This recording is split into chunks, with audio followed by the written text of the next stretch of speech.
By the end of August, the relationship was over. It happened in private. Only the two of them knew what was said. But it was enough to turn them against each other. And Meeka went from planning a future to regretting a past. That's when Cole got dangerous. "Are we evil?"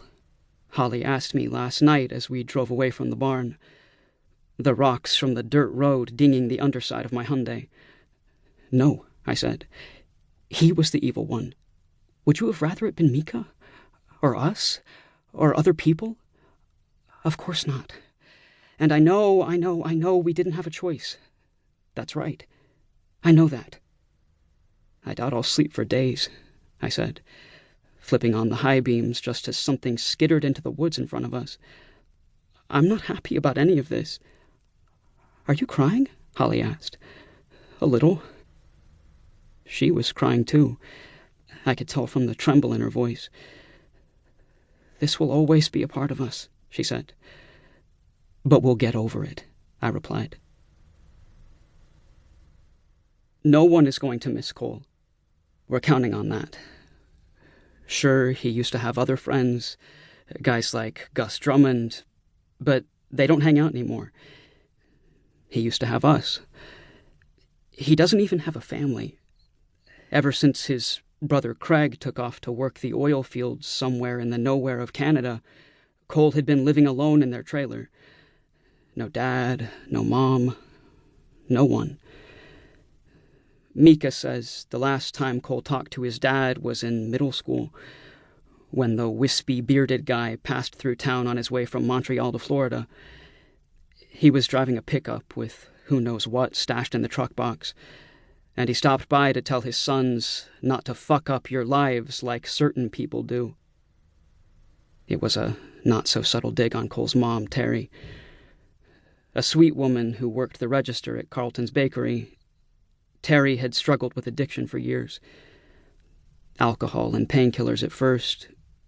But by the time we were in high school and stuff like fentanyl was getting big around here, she dove in and never resurfaced. In the winter of our junior year, she passed away. Heart attack was what the obituary said, but we all knew it was the drugs that did her in. She had that bad skin, those mossy teeth, the dead eyes. It was inevitable. Meeka worked at Carlton's on weekends and had known Terry. Terry had even revealed a secret to her. "I had another kid," she whispered early one Sunday morning as they crouched down to fill the display case with chocolate croissants. "When I was a teenager. I gave her up for adoption." "Wow," Meeka replied. "That must have been difficult." Terry sat on the floor, stared at the wall, and said, "Tell me it was the right choice." It was an awkward and unreasonable request, and Meeka was split between two decisions: push the woman away or hug her. She chose to hug, and as Terry wept in her arms, Meeka said, "It was the right choice. Kids like me have it way better than we would have otherwise." When Terry died, Meeka told us she was surprised by how devastated she felt, so she wrapped her arms around Terry's son. Their grieving bound them together. Meeka and Cole said they loved each other early and often, but when things got bad, Meeka knew it had never been true. They needed each other, maybe. They needed too much of each other, I think. But for different reasons. And that's what really broke them up.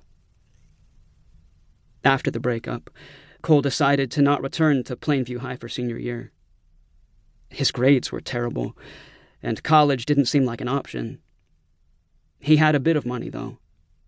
Not from a job, but somehow he was paying for all the computers and gadgets he had stuffed in his trailer. He could afford takeout for almost every meal. Lots of Subway and pizza, but even that adds up after a while. Cole wasn't dealing. I mean, he saw what drugs did to his mom. So Meeka suspected he was scamming old people out of their money. You know,